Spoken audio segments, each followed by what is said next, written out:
E para o nosso bloco, o professor Rafael Maffei, professor de Direito da Universidade de São Paulo. Tudo bom, Maffei? Tudo bem, Toledo? Tudo bem, Thales? Boa noite. Tudo bem, professor? Muito obrigado por Joia.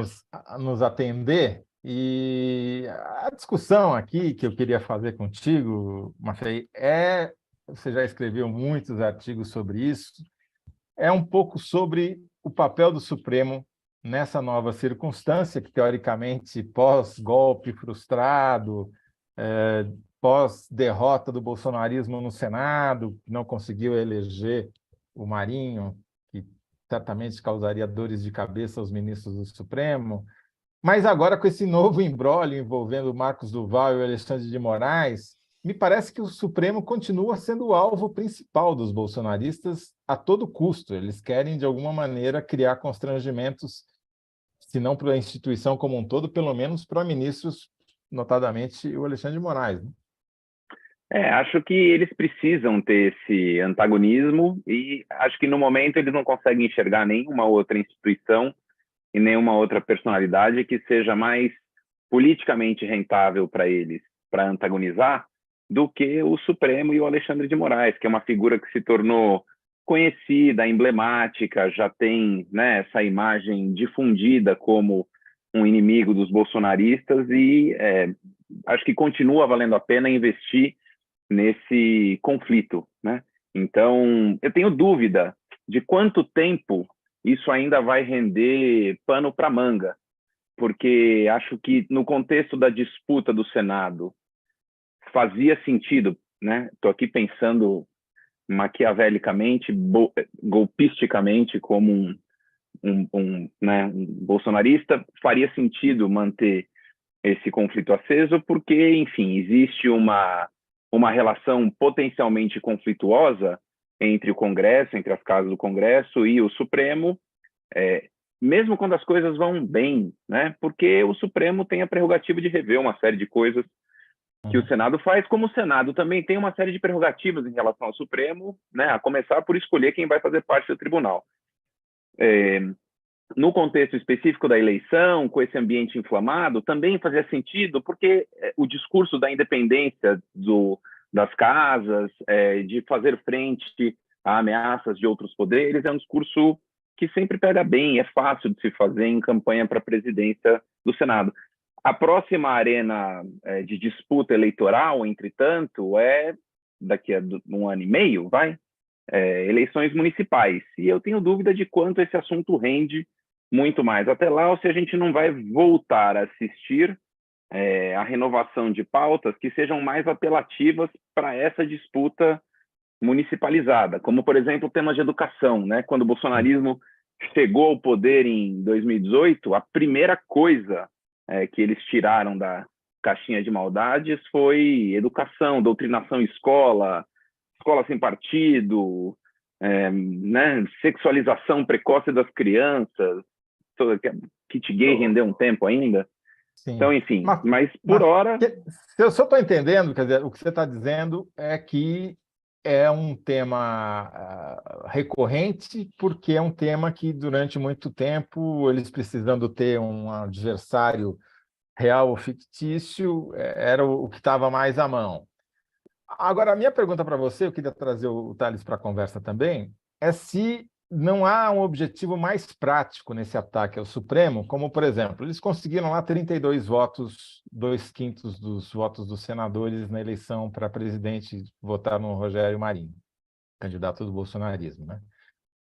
Teoricamente, com 27 assinaturas, eles conseguem pedir a abertura de uma CPI. Poderia ser uma CPI para investigar o Alexandre de Moraes, o Supremo, o que quer que seja.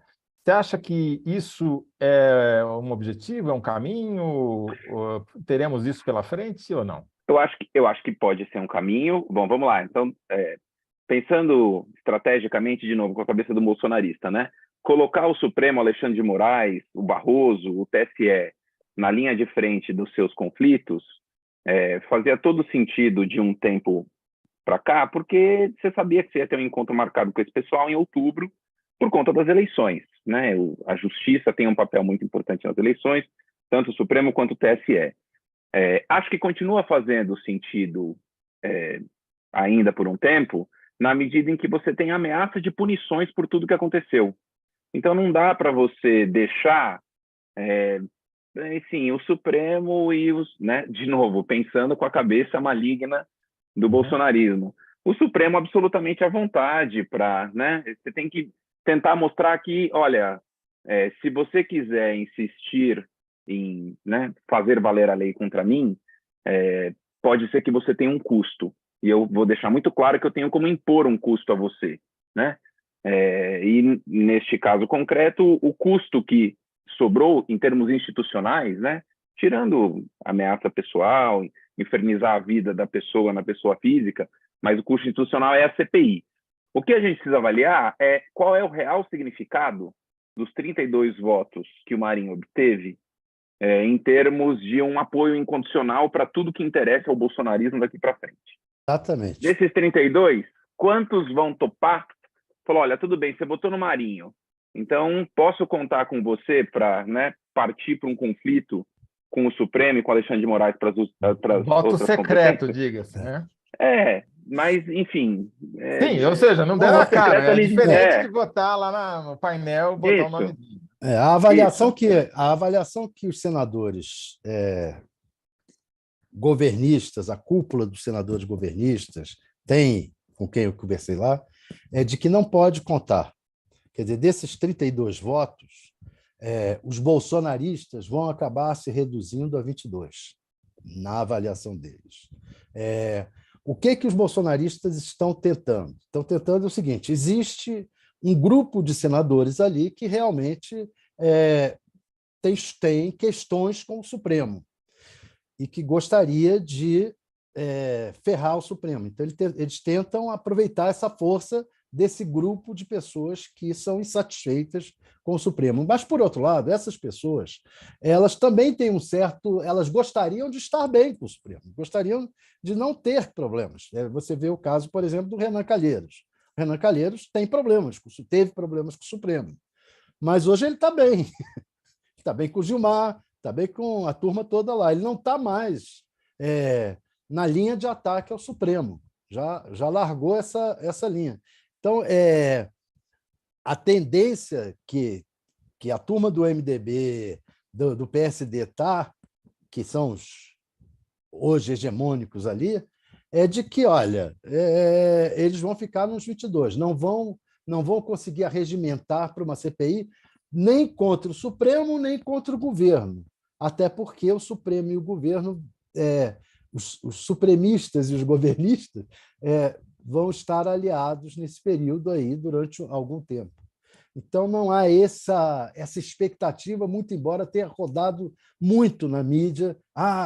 Vamos ver a contagem, se tiver mais de 27 votos, é porque eles vão ter condição de abrir CPI. Não, por enquanto não vão ter condição de abrir CPI, não é essa a expectativa lá no Senado. Como eu fiz parte desse terrorismo jornalístico aí, Thales, eu vou trazer o Maffei para mais uma especulação aqui que a gente estava discutindo no primeiro bloco, que é esse escândalo que apareceu hoje envolvendo o senador Marcos Duval, que ninguém entendeu, aparentemente nem ele, né?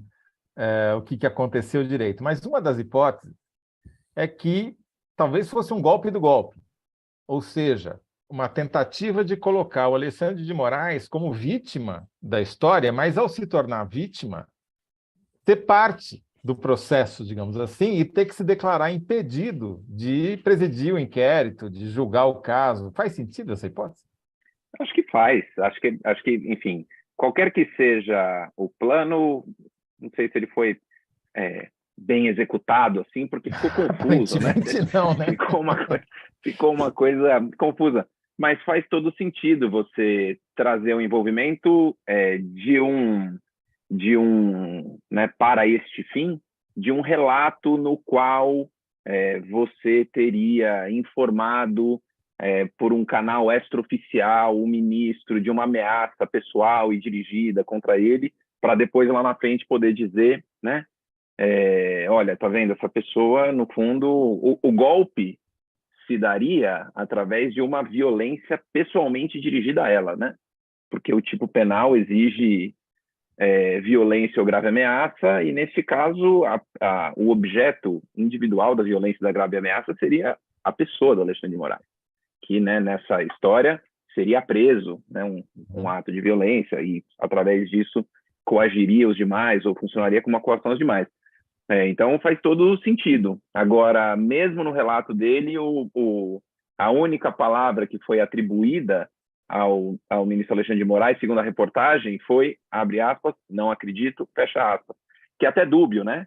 Que pode ser um não acredito de não creio, pode ser um não acredito de puxa, não acredito, como alguém que ficou impactado, mas, enfim, acho que não é suficiente para que ele seja... Não colou. Né, que ele seja considerado incapaz de julgar, né, com imparcialidade o que ele tiver que julgar neste caso, né? Mas, sem dúvida, cria uma certa, enfim, uma certa confusão que coloca, nos obriga a pergunta de, puxa, Alexandre de Moraes, então, poderá julgar, né? Seguramente é essa a pergunta que eles querem que a gente faça e que eles próprios façam, né?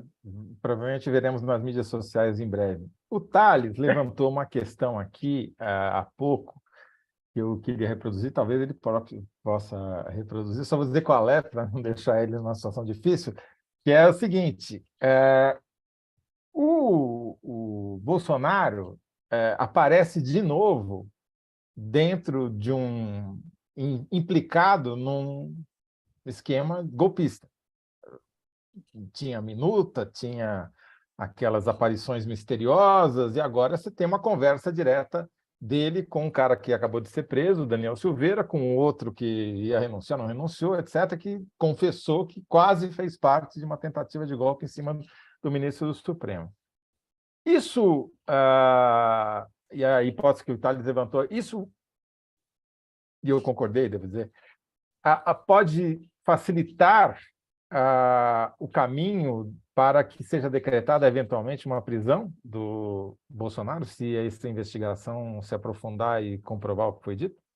Olha, a hipótese para você decretar uma prisão, além da prisão por culpa, as hipóteses são definidas no Código de Processo Penal e elas exigem que você mostre ou que a pessoa está, por exemplo, ameaçando testemunha, tentando destruir prova, ela está tentando se evadir a aplicação da lei, né?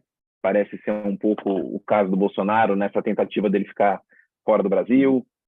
Então, eu acho que o Bolsonaro tem razão de ter receio de que exista algo que possa juridicamente fundamentar algum tipo de medida restritiva da sua liberdade, certo?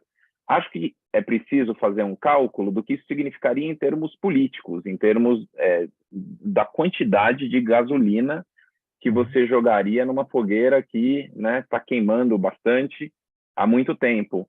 E acho que esse é um cálculo que fatalmente vai ser feito. Talvez haja um caminho intermediário entre, né, a prisão, que é uma medida que é sempre uma medida muito espetaculosa, muito, por mais que as autoridades tenham a intenção de não espetacularizá-la, você levar um ex-presidente preso é uma coisa absolutamente grandiosa, né, em termos de significado, de impacto e tal. Tem um meio do caminho que é uma investigação efetiva, assim, que envolva documentos, que envolva telefone, que envolva trocas de mensagens, que envolva pessoas do entorno, que pode contribuir para que qualquer medida mais dura que venha a ser tomada contra o Bolsonaro seja tomada em bases absolutamente inequívocas, em termos factuais, e com provas muito contundentes do seu envolvimento em algo que é potencialmente criminoso, e que convença todo mundo que, olha, ou ele tem que ser, né, por um tempo recolhido, ou a gente não vai conseguir sequer, por exemplo, ajuizar uma ação ou colher provas, ou, se for o caso, levá-lo a ser punido. Então, enfim, né, a situação do Bolsonaro é juridicamente muito delicada. Eu acho que ele tem absoluta clareza disso, tanto assim que ele está fazendo o que for possível para não voltar para o Brasil, né? Mas acho que tem um cálculo de oportunidade que tem que ser feito, a bem da investigação, a bem, né, assim, do ambiente que isso geraria para o país, que recomenda que isso seja tomado quando as autoridades tenham coisas muito concretas, muito seguras e muito convincentes contra ele. E a gente acho que tem que ter paciência para aguardar uma boa investigação, porque, no fundo, às vezes você tem uma glória de curto prazo que leva depois enfim, né, a algo lá na frente que desfaz tudo isso. Entendi. Então, na sua opinião, quer dizer, mais do que opinião, né? Você fez uma belíssima análise aí para nos colocar dentro dos limites do que pode ser operado, e, se eu entendi corretamente, talvez ainda não seja o momento, não há nem do ponto de vista político, nem do ponto de vista de provas, indícios contra o Bolsonaro, pelo menos do que a gente conhece também, né? Porque... Tem muita coisa que a gente não conhece, né? Exatamente. Voltei, Isso, imagem tinha exatamente. caído. Exatamente. Agora, você diria que hoje Bolsonaro vai dormir mais longe ou mais perto de um eventual mandado de prisão? Eu acho que o que saiu hoje não favorece, né? Não é, enfim, é mais enfim, ninguém tem dúvida de que o Bolsonaro era o grande beneficiário do que aconteceu e ele usou a sua plataforma, a sua influência, a sua liderança, a sua ascendência sobre pessoas na rua, sobre militares, sobre polícias, para criar, né? Um retrato, um desenho que foi exaustivamente pintado durante todo o seu mandato e, no fundo, as pessoas que se envolveram no 8 de janeiro não tinham muita dúvida do que elas tinham que fazer para concretizar ou para tentar concretizar esse plano, que era o plano de um golpe. Ele era o grande beneficiário e ele foi, né, ele traçou o caminho das pedras inequivocamente. Acho muito importante que seja avaliada a consistência da denúncia do senador Marcos Duval. Não é difícil, por exemplo, você conseguir comprovar que ele de fato esteve no Planalto no dia que ele esteve, potencialmente com o Bolsonaro. Essa informação é fácil de você obter por localização, por exemplo, do aparelho celular da pessoa, né? E isso ajuda a dar credibilidade para o que ele está dizendo, né? Isso mostraria a existência de uma reunião que plausivelmente teria tratado daquilo, porque ele tinha acabado de fazer, né, ou foi pouco antes ou pouco depois, aquela manifestação enigmática, dizendo, olha, calma, está chegando, né, tenham paciência. Quando a gente faz a reconstrução de um fato, num processo criminal, você não tem como entrar numa máquina do tempo, voltar no tempo e testemunhar tudo aquilo e ver tudo aquilo que aconteceu. Você vai coletando pecinhas e vai montando um mosaico, e vai vendo o mosaico que se desenha. E o mosaico que se desenha aqui é absolutamente inequívoco, né? Eu Tem acho a que a minuta, grande... né? a minuta, a reunião, as palavras enigmáticas, A né? linha do tempo que o Toledo fez no início do programa já é meio Tem esse a frase do mosaico. candidato a vice, do general lá, dizendo, espera que Isso, vai acontecer, que coisas boas virão, tweet, enfim, uma série de coisas. Depois tem o 8 de janeiro, que exatamente, dispensa exatamente. explicações, né? Agora, Né? é curioso, por outro lado, e aí eu queria ouvir vocês dois sobre isso. O Lula, quando se refere ao Bolsonaro, do ponto de vista jurídico, ele fala, não, ele precisa ser responsabilizado pelo genocídio da pandemia e pelo genocídio Yanomami, e ele não toca nesse assunto do golpe especificamente, né? Começando pelo Maffei, depois eu queria ouvir o Tales também. Você acha que isso é uma opção política para não politizar uma questão que é mais técnica, que já teria indícios suficientes para condená-lo nesses outros dois inquéritos? Ou não? Como é que você interpreta isso? Eu não tenho certeza do porquê que ele não se refere ao golpe, mas eu desconfiaria que a questão específica da tentativa de golpe tem uma suscetibilidade que as outras têm menos diretamente, que é ela mexer assim no seio das Forças Armadas, né? Isso, fato, porque se você assume que havia, né, uma tentativa de golpe em curso, você se perguntar sobre o envolvimento das Forças Armadas nessa tentativa de golpe é inevitável. E a chance de você chegar à conclusão de que, se, né, você está convencido de que houve golpe, ou tentativa de golpe, essa tentativa, esse plano não teria como ser cogitado factivelmente sem as Forças Armadas, também é muito grande, né? Então, enfim, talvez seja... se eu tenho aqui, né, a questão da pandemia, e se eu tenho a questão Yanomami, né, se essas bolas estão quicando na frente... Tem militar no meio? Quer dizer, tem militar no meio, mas é tem, acessório, né? Exatamente. Não Eles tão estão em todas, né? diretamente Descobrimos quanto até que estão aqui, até no Jorge Santos apareceu um sargento da Marinha hoje. Pois é. Então, essa é uma possibilidade, eu acho. Eu acho que o professor tem a absoluta razão. O que ocorre é a questão do golpe ainda é uma questão que meio que divide um pouco opiniões entre bolsonaristas, os eleitores do Bolsonaro e os eleitores do Lula. Vai ter que ser ainda aprofundada para você ter a sociedade toda decidindo que realmente houve um golpe. Eu acho que isso vai entrar para a história. Daqui a 10, 15 anos vai estar nos livros de história do país a tentativa de golpe de 2023. Isso vai entrar para a história, é inevitável, mas é preciso isso ainda amadurecer. Já a questão dos índios, genocídio, ela primeiro que ela já coloca uma questão que genocídio tem que ser a tentativa de destruir uma etnia, um grupo. Então, ela está clara e tem um apelo internacional forte, estava quicando, era uma bola quicando, como diz o professor. Então, é inevitável você... E a questão do genocídio, ela foi um dos principais motivos que se elegeu o Lula. Se algo trouxe eleitor para o Lula, além da fome, né? Quer dizer, o Lula tinha lá, o PT tinha 20% do eleitorado. O que trouxe mais eleitor para o Lula? A economia em frangalhos, com a consequente fome da população, né? Trouxe eleitor, e a pandemia trouxe eleitor para o Lula. Então, isso são duas questões que era inevitável, o genocídio e a pandemia trazerem o Lula tocar nessa ferida. Vai se tocar na ferida do golpe com o tempo, porque a história vai cristalizar isso, é inevitável.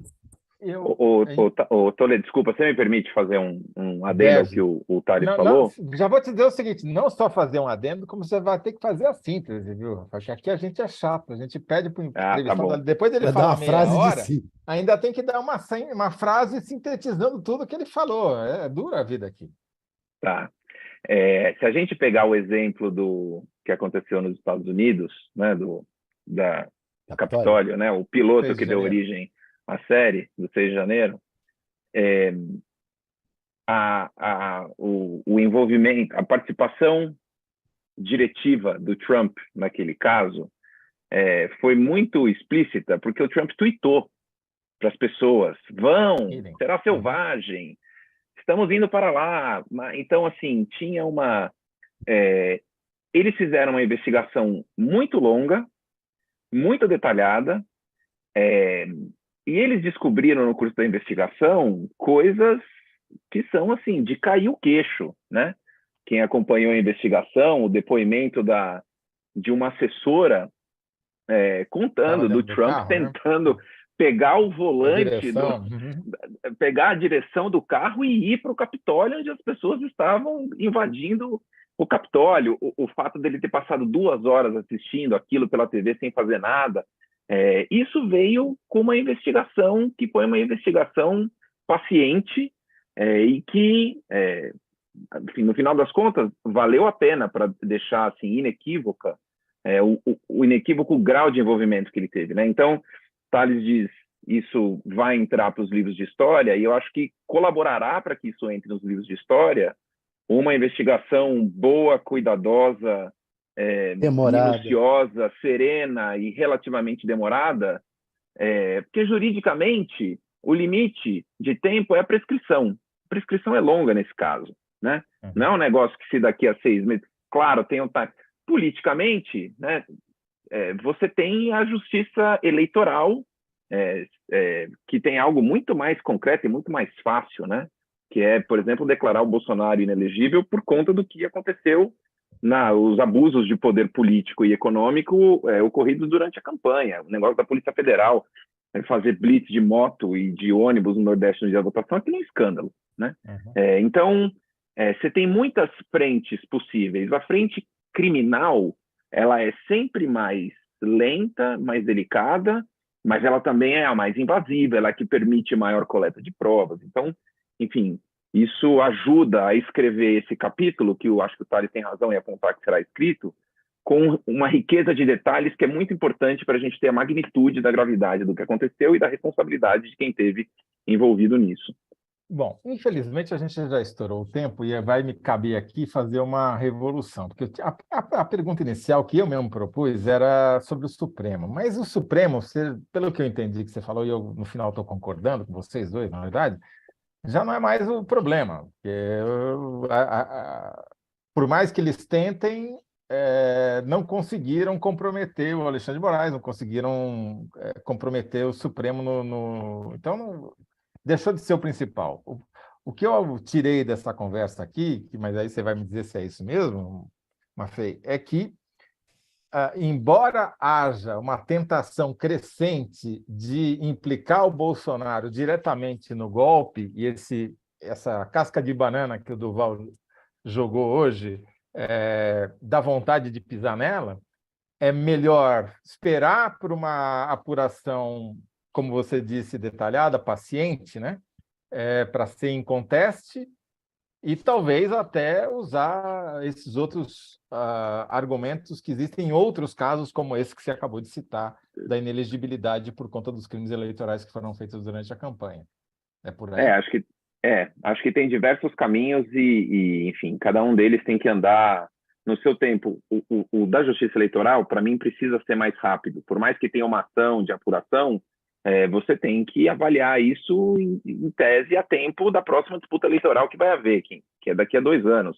Não tem como a pessoa praticar abusos grotescos nessa eleição e está aí para outra porque o tribunal não julgou. Ainda mais no caso do candidato à presidência da República, né, que é, enfim, em tese a missão mais nobre do tribunal, do TSE, né? Então, acho possível que a gente veja novidades na justiça eleitoral, né? E ajuda também um pouco a diminuir a pressão. O Supremo precisa fazer um cálculo de quando é que ele vai, né, desligar o pisca-alerta da emergência constitucional, né? Acho que a eleição do Pacheco faz com que esse dia esteja mais próximo, né? Não teve exceções. Tem que, porque, enfim, a ideia de que, olha, nós estamos numa situação emergencial e isso justifica uma série de coisas que a gente não está acostumado a ver, eu acho que ela é uma ideia que faz sentido, desde que ela seja, de fato, excepcional, né? A emergência do Supremo está acabando. A emergência política que levou o Supremo a atos excepcionais está... Pode sempre acontecer alguma coisa semana que vem, né, que obrigue a gente a fazer um disclaimer aqui no que a gente disse. Mas eu acho que esse cálculo tem que estar no horizonte. Olha, em algum momento, esse pisca-alerta vai ter que ser desligado, né? Essa é a frase. Então. O Supremo tem que começar a pensar em desligar o pisca-alerta da emergência constitucional. Tá certo. Né? Desde que o prognóstico se confirme das coisas. Tá certo. Tá certo. E apostar primeiro na inelegibilidade, depois, e não cair nas cascas de banana que vão jogar no meio do caminho. Sim. Rafael, muito, muito obrigado mais uma vez, e já fica aqui o convite para você voltar outras vezes, porque, como eu disse aqui, a Magali Bittencourt, nosso ouvinte, incrível a análise do professor Rafael. Imagina, obrigado, Magali. Obrigado a todos, obrigado a vocês pelo convite, estou sempre à disposição. Imagina. Obrigado, tchau. Um abraço. Thales, eu vou aqui só antes de terminar fazer algum